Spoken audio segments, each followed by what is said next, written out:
Hello students, आज हम financial management के कैपिटलाइजेशन चैप्टर का ओवर कैपिटलाइजेशन स्टार्ट करने जा रहे हैं। ओवर कैपिटलाइजेशन को सबसे पहले मीनिंग कवर करेंगे कि ओवर कैपिटलाइजेशन होता क्या है। नाम से ऐसे कई बार लगता है कि जब कैपिटल ओवर हो जाए, मतलब ज़्यादा हो जाए, तो उसे ओवर कैपिटलाइजेशन कहते हैं। लेकिन एक्चुअल में बच्चे, जिन कंपनीज़ में कैपिटल की कई बार शॉर्टेज भी होती है, फिर भी वो कंपनीज़ ओवर कैपिटलाइज्ड होती हैं। वो किस तरह से होती हैं, या हम कैसे चेक कर सकते हैं कि कंपनी ओवर कैपिटलाइज्ड है या नहीं। तो सबसे पहले ये पता होना चाहिए कि ओवर कैपिटलाइजेशन क्या होता है, किस कंपनी को हम ओवर कैपिटलाइज्ड कहते हैं। तो हमें सबसे पहले ये पता होना चाहिए कि एक हमारा रेशो एनालिसिस में पढ़ा हुआ है हमने, return on the capital invested, rate of return on the capital invested.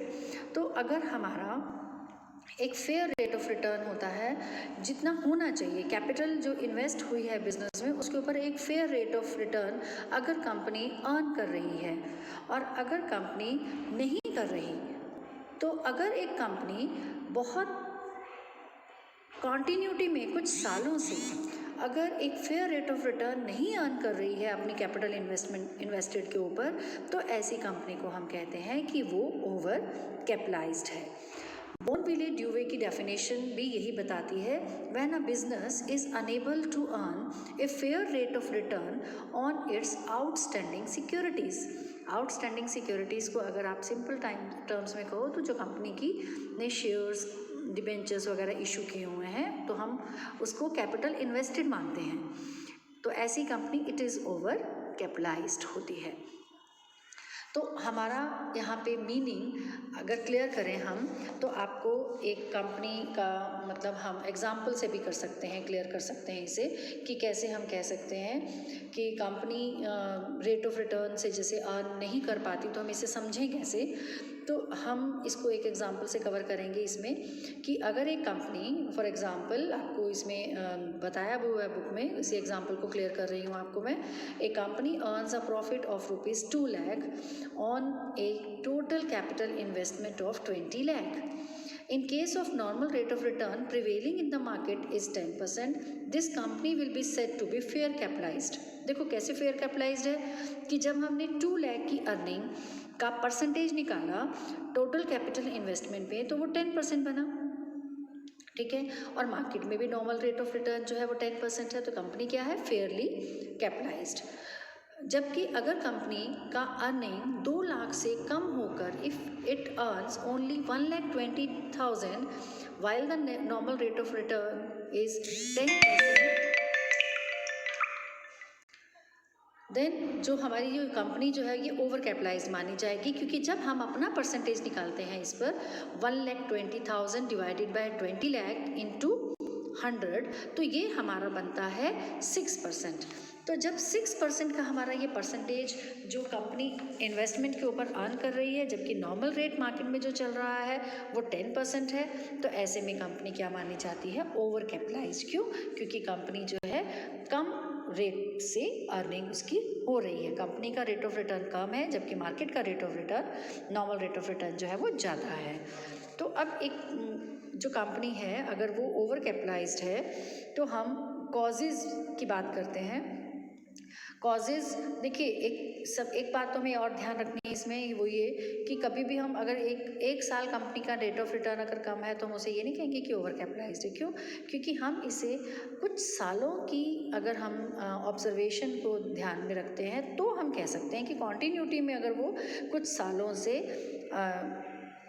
उसका जो रेट ऑफ रिटर्न है वो कम जा रहा है नॉर्मल से, तो कंपनी जो है ओवर कैपिटलाइज्ड मानी जाती है। तो कई बार क्या होता है, क्योंकि अगर किसी एक साल की बात करें, तो एक साल में कई बार कुछ रीजंस भी होते हैं जिनमें हमारे एबनॉर्मल जो है लॉस हो जाता है कंपनी को, कोई स्ट्राइक्स की वजह से। तो ऐसे में अगर कभी कोई ऐसी प्रॉब्लम की वजह से कंपनी का रेट ऑफ रिटर्न कम है, तो उसे ओवर कैपिटलाइज नहीं कहेंगे। ये तो चांस की बात होती है या किसी साल की बात होती है। तो जब कॉन्टीन्यूटी में कंपनी अपना रेट ऑफ रिटर्न उसका कम रहता है नॉर्मल से, तो हम कहते हैं कि वो कंपनी क्या है, ओवर कैपिटलाइज्ड है। अब कॉजेज़ ऑफ ओवर कैपिटलाइजेशन में हम बात करते हैं कि क्या रीजंस होते हैं जिसकी वजह से एक कंपनी जो फेयर रेट ऑफ रिटर्न जो है कंपनी अर्न नहीं कर पाती है, या कंपनी का जो rate of return on capital invested जो होता है वो कम रहता है। उसके कुछ रीजंस होते हैं, कॉजेज़ होते हैं। उसमें पहला है ओवर इशू ऑफ कैपिटल। अगर कंपनी जब इनिशली नया बिजनेस शुरू करती है या कंपनी का स्टार्टिंग होता है, शुरू के सालों में जब कंपनी कैपिटल इकट्ठा करती है, फंड्स को इकट्ठा करती है, और कंपनी जो है ओवर इशू का मतलब होता है कि ज़्यादा कैपिटल इशू कर देती है। अब ओवर इशू जो है इसका मतलब ये होता है, देखो ओवर इशू मतलब कंपनी को कैपिटल तो चाहिए कम, लेकिन कंपनी ने ज़्यादा इशू कर दी। अब जो कंपनी के पास जितनी ऑप्शंस हैं, जितनी अपॉर्चुनिटीज़ हैं, कंपनी अगर उसमें सब में इन्वेस्ट करने के बाद भी कंपनी के पास कैपिटल अगर आइडल होती है, जो कहीं भी यूज़ नहीं हुई है, स्पेयर होती है, तो ऐसे में कंपनी जो है ओवर कैपिटलाइजेशन की सिचुएशन आ जाती है। कैसे आ जाती है? क्योंकि अब हम बात करेंगे कि कंपनी ने कैपिटल तो ले ली मान लो 10 लाख की, और कंपनी ने उसको उसमें से 10 लाख में से सिर्फ 5 लाख को यूज़ किया। 5 लाख कंपनी के पास जो है वो स्पेयर है। अब कंपनी जो भी 5 लाख को यूज़ कर रही है कंपनी बिजनेस में, और जो अर्निंग हो रही है उस अर्निंग से कंपनी उस अर्निंग को डिवाइड कर रही है 10 लाख में। अब जब 10 लाख में डिवाइड करेगी तो रिटर्न ऑन इन्वेस्टमेंट कंपनी का कम हो जाएगा। अगर कंपनी उसको 5 लाख में ही डिवाइड करती तो कंपनी का रिटर्न जो है वो नॉर्मल रहता, कंपनी का कम ना होता। ठीक है, इसलिए ये जो एक रीज़न है वो ओवर कैपिटलाइजेशन का, ओवर इशू ऑफ कैपिटल भी है। Number 2, promotion of the company with inflated assets. जब कंपनी प्रमोट होती है या जब कंपनी का प्रमोशन होता है, उस समय अगर कंपनी एसेट्स परचेज करती है और मार्केट में उस समय इन्फ्लेशन है, तो कंपनी का जो मशीन्स या जो भी एसेट्स जो उसने परचेज़ की हैं वो अगर ज़्यादा महंगे प्राइस पर कंपनी ख़रीदती है। अब देखिए प्राइस का उसकी अर्निंग के ऊपर कैसे इफ़ेक्ट पड़ता है कि देखो महंगा ख़रीदा, इन्वेस्ट हुआ महंगे में, अब अर्निंग तो उसी हिसाब से होंगी जिस हिसाब से वो एक नॉर्मल उससे होती हैं। तो उससे क्या होगा कि जो हमारी एसेट्स जो महंगी आई हैं उससे क्या होगा कि हमें उसके ऊपर राइट ऑफ भी करना पड़ेगा, उसके ऊपर डेप्रिसिएशन भी ज़्यादा चार्ज करना पड़ेगा, और रादर जबकि उसकी रियल वैल्यू जो होती है वो कम होगी।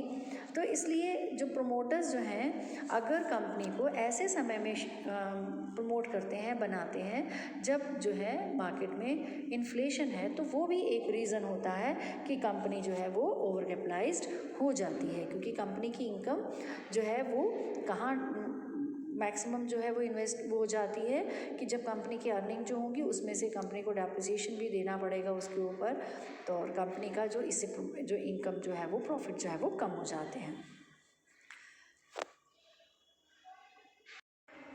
कॉजेज़ में हमारा थर्ड कॉज है expansion of the company during boom period.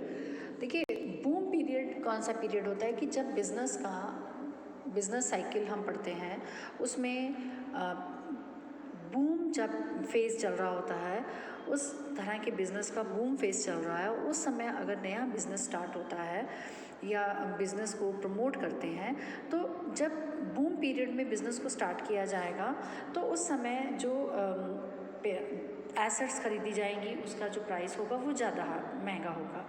लेकिन जैसे ही बूम ख़त्म होता है, हमें पता है कि बूम के बाद जो है वो क्या शुरू हो जाता है, हाँ जी आपको पता है ना कि हमारा जो साइकिल है उसमें बूम के बाद जो होता है डिक्लाइन आता है।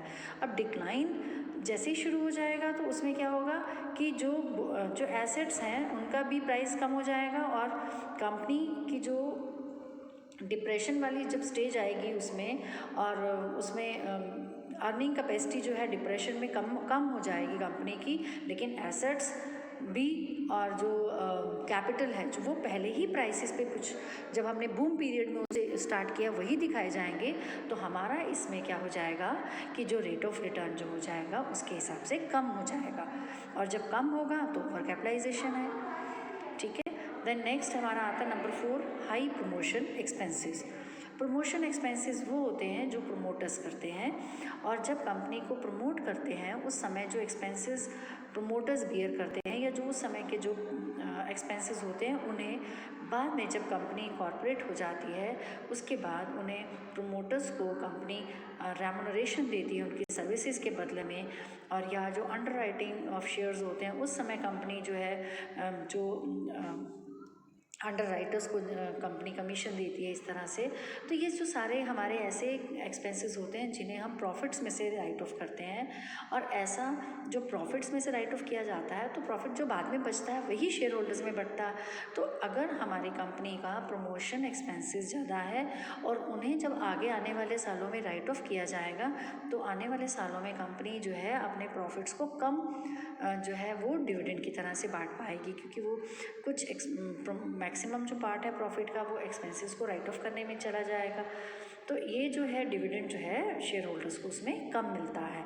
तो ये प्रमोशन एक्सपेंसेस भी अगर ज़्यादा है तो वो भी ओवर कैपिटलाइजेशन का एक कारण है। Then number 5, over estimation of earnings at the time of promotion. जब कंपनी को प्रमोट किया जाता है तो कंपनी की अर्निंग को एस्टिमेट किया जाता है, और जब अर्निंग एस्टिमेट होती है तो वो ज़रूरी नहीं है कि वो 100% सही एक्यूरेट हम एस्टिमेट करें, उसको कम या ज़्यादा हम कह सकते हैं कि कभी कम एस्टिमेशन होता है और कभी ज़्यादा होता है। अब ओवर कैपिटलाइजेशन का जो कोज है वो है ओवर एस्टिमेशन ऑफ अर्निंग्स। इसको हम इस एग्जांपल से बता सकते हैं कि अगर एक कंपनी को हमने अर्निंग को एस्टिमेट किया और मान लो कि वो कंपनी की जो अर्निंग्स हैं वो 50,000 जो है वो एस्टिमेट हुई, और अगर करंट जो रेट ऑफ रिटर्न है मार्केट में वो है 10% का, तो उसकी जो कैपिटलाइजेशन बन जाएगी वो बन जाएगी 5 लाख। 50,000 इंटू 10 ये 5 लाख बन जाएगी। और लेकिन बाद में एक्चुअल में जब देखा जाता है कि कंपनी की अर्निंग 50 ना होकर 40 होती है मान लीजिए, तो 40 के अकॉर्डिंग अगर हम देखें तो 10% के अकॉर्डिंग उसका जो कैपिटलाइजेशन होना चाहिए था वो 4 लाख होना चाहिए था। 40,000 के अकॉर्डिंग कितना होना चाहिए था 4 लाख, जबकि हमने 50 के अकॉर्डिंग किया 5 लाख। तो ऐसे में कंपनी जो है 5 लाख जो कंपनी की कैपिटलाइजेशन हमने एस्टिमेट करी लेकिन एक्चुअल में होनी चाहिए थी 4 लाख, तो 1 लाख से कंपनी क्या हो जाएगी ओवर कैपिटलाइज्ड। नंबर 6 है under estimation of rate of return eight the time of promotion. जब प्रमोशन के टाइम हम रेट ऑफ रिटर्न की बात करते हैं और अगर हमारा rate of return come estimate होता है तो भी हमारा ओवर कैपिटलाइजेशन का जो है वो फेज़ आ जाता है। अब इसको भी हम एक एग्जांपल से समझ सकते हैं कि मान लीजिए एक कंपनी की जो एनुअल अर्निंग्स है वो 50,000 है और जो रेट ऑफ रिटर्न हमने एस्टिमेट किया वो मान लीजिए हमने 10% से किया। अगर हम 10% से करते हैं तो हमारा जो इसमें कैपिटलाइजेशन आता है वो आता है 5 लाख, लेकिन जब एक्चुअल में हम रेट ऑफ रिटर्न आगे आने वाले सालों में जब कैलकुलेट होता है वो मान लीजिए ज़्यादा आता है 12.5 मान लीजिए आ जाता है, तो अगर हम अमाउंट ऑफ कैपिटलाइजेशन निकालते हैं इसको हम इस तरह से निकालेंगे 50,000 divided by rate of return into 100, तो ऐसे में हमारा कैपिटलाइजेशन आ जाएगा 4 लाख। अब यहाँ पर भी देखो हमने 5 लाख को एस्टिमेट कर किया अंडर एस्टिमेट करके, और जबकि अगर वो ओवर एस्टिमेट होती है, अगर वो इसको एक्चुअल में जो होती है वो 12.5 होती है तो हमारी कैपिटलाइजेशन 4 रह जाएगी। तो इस तरह से भी कंपनी 1 लाख से ओवर कैपिटलाइज्ड हो जाती है। इसके बाद नंबर 7 आता है शॉर्टेज ऑफ कैपिटल। अब देखिए हम शुरू में बात कर रहे थे over issue of capital number 1 में किया। नंबर 1 में हमने किया कि कैपिटल अगर ज़्यादा होती है, लेकिन कई बार क्या होता है उल्टा भी होता है। इसका ऑपोजिट ये होता है कि कंपनी में शॉर्टेज है कैपिटल की। अब जब कंपनी में कैपिटल अगर शॉर्ट है, कंपनी को ज़्यादा चाहिए थे 10 लाख चाहिए थे लेकिन कंपनी ने 5 लाख की कैपिटल इकट्ठी की। कैपिटल उसके पास 5 लाख है लेकिन बाकी के 5 लाख की को कंपनी कहाँ से कवर करेगी? कंपनी को ऐसे सोर्सेज से लेना पड़ेगा जहाँ पर कंपनी को ज़्यादा रेट ऑफ रिटर्न या ज़्यादा कॉस्ट बेयर करनी पड़ती है, और ऐसे में हमारी जो कैपिटल की कॉस्ट है वो ज़्यादा हो जाएगी। कंपनी को जब प्रॉफिट में से ज़्यादा हिस्सा कंपनी का उसकी पेमेंट में चला जाएगा और कंपनी के पास प्रॉफिट जो है डिस्ट्रीब्यूशन के लिए कम बचेंगे, और ऐसे में यही जो सिचुएशन है ये भी जो है शॉर्टेज ऑफ कैपिटल की जो है वो ओवर कैपिटलाइजेशन के का कारण बन जाती है। देन इनएडिक्वेट डेप्रिसिएशन होता है कि अगर हम जो डेप्रिसिएशन बना रहे हैं, प्रोविजंस डेप्रिसिएशन के बना रहे हैं, मान लीजिए कि वो जितना होना चाहिए लेकिन हम उससे कम बनाते हैं। अब अगर हम कम बनाते हैं डेप्रिसिएशन और कंपनी जब प्रोविज़न बना रही है वो कम बनाएगी तो फंड्स भी कम हमारे पास डेप्रिसिएशन में आएंगे, और उससे क्या होगा कि जब कंपनी डेप्रिसिएशन जो है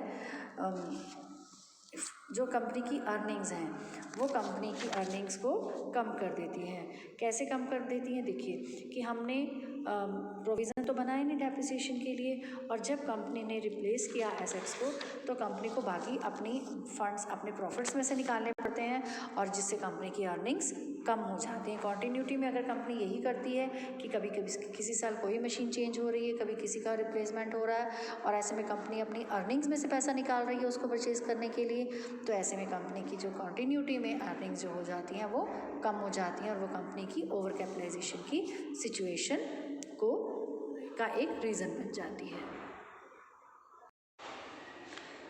कॉजेज़ ऑफ ओवर कैपिटलाइजेशन में 9th नंबर है लिबरल डिविडेंड पॉलिसी।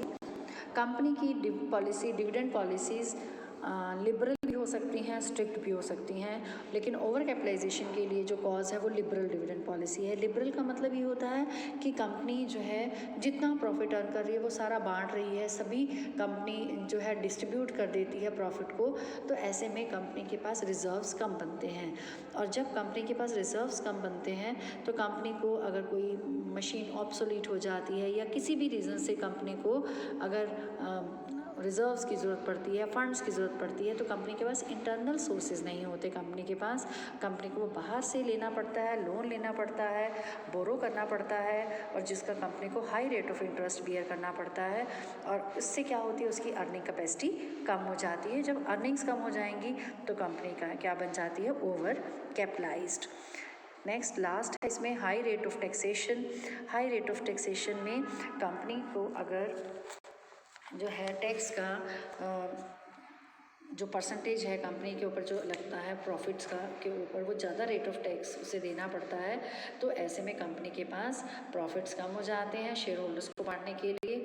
और अगर कंपनी की यही सिचुएशन रहती है तो कंपनी जो है देखिए कंपनी जो है इसमें प्रॉफिट कम होने से कंपनी जो है डिविडेंड कम देगी, और डिविडेंड कम देगी तो धीरे धीरे वो कौन सी सिचुएशन आनी शुरू हो जाती है? ओवर कैपिटलाइजेशन की, क्योंकि कंपनी के जो रिजर्व्स कम बनाएगी कंपनी, और कंपनी जो है डिविडेंड भी कम देती है, तो ऐसे में कंपनी का जो है ओवर कैपिटलाइजेशन का ये एक कारण बन जाता है। नेक्स्ट इसमें हमारा हेडिंग आता है कॉन्सिक्वेंसेज ऑफ ओवर कैपिटलाइजेशन। देखिए ओवर कैपिटलाइजेशन के कॉन्सिक्वेंसेस का में हम इफ़ेक्ट्स की बात करते हैं। इफ़ेक्ट्स किसके ऊपर पड़ते हैं कंपनी के इस ओवर कैपिटलाइजेशन के? इसको हम कैटेगरी में डिवाइड कर देते हैं कि एक तो पहला हमारा इफ़ेक्ट आता है कंपनी के ऊपर, फिर आता है शेयर होल्डर्स के ऊपर, और तीसरा आता है इफ़ेक्ट्स ऑन सोसाइटी। तो सबसे पहला हम इसमें आज कर रहे हैं इफ़ेक्ट्स ऑन द कंपनी। अब कंपनी के ऊपर जो इसका इफ़ेक्ट पॉजिटिव नहीं होता, नेगेटिव होता है। नेगेटिव किस तरह से होता है इफ़ेक्ट जो है कंपनी का? उसमें हम नंबर 1 लेते हैं loss of goodwill and credit worthiness.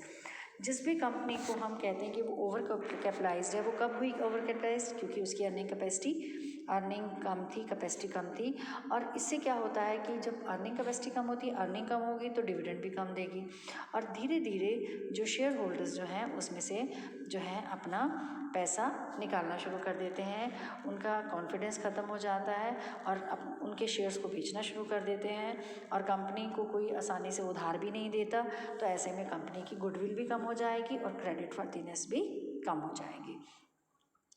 Number 2 इसमें सेकेंड इफ़ेक्ट आता है difficulty in raising additional funds. कोई भी ओवर कैपिटलाइज्ड अगर कंपनी है तो उसे और अगर फंड्स को कलेक्ट करना है अपने बिज़नेस को बढ़ाने के लिए तो आसानी से उसे लोन नहीं मिलता है, क्योंकि जब भी हम बात करते हैं बिज़नेस में लोन अगर लेना होता है तो अगर कंपनी की मार्केट में गुडविल अच्छी है, कंपनी का प्रॉफिटेबिलिटी ज़्यादा है, अच्छी है, कंपनी प्रॉफिट्स अर्न कर रही है, तभी कंपनी को आसानी से लोन भी मिलता है। लेकिन अगर कंपनी की जो है कैपिटलाइजेशन, ओवर कैपिटलाइजेशन वाली सिचुएशन में अगर हम बात करते हैं तो कंपनी जो कम रेट से डिविडेंड दे रही है, तो ऐसे में कंपनी जो है वो आसानी से नया जो लोन है वो नहीं ले पाती है। देन हमारा एक और अगला आता है third point, decline in efficiency of the company. धीरे धीरे कंपनी की एफिशिएंसी कम होनी शुरू हो जाती है, और जब एफिशिएंसी अर्निंग कम होगी, कंपनी अपने रिजर्व्स कम बनाएगी, तो कंपनी जो है अपनी मशीन्स को भी जो रिप्लेस करना है वो नहीं कर पाएगी, कंपनी की प्रोडक्शन कम हो जाएगी, क्वालिटी कम हो जाएगी, और कंपनी की जो है कॉस्ट बढ़ जाएगी, और धीरे धीरे जो इस सब का जो इफ़ेक्ट, कंबाइंड इफ़ेक्ट होता है कि कंपनी की एफिशिएंसी कम हो जाती है। Then number 4, difficulty in the payment of interest regular payment company को देनी पड़ती है, चाहे कंपनी को प्रॉफिट हो या लॉस हो, कंपनी को इंटरेस्ट देना पड़ता है। और धीरे धीरे अगर कंपनी ओवर कैपिटलाइज्ड है, तो जब वो लोन के ऊपर इंटरेस्ट नहीं दे पाएगी, तो ऐसे में जो कंपनी के को उधार देने वाले हैं, लेंडर्स जो हैं, वो कंपनी की लिक्विडेशन की डिमांड करते हैं।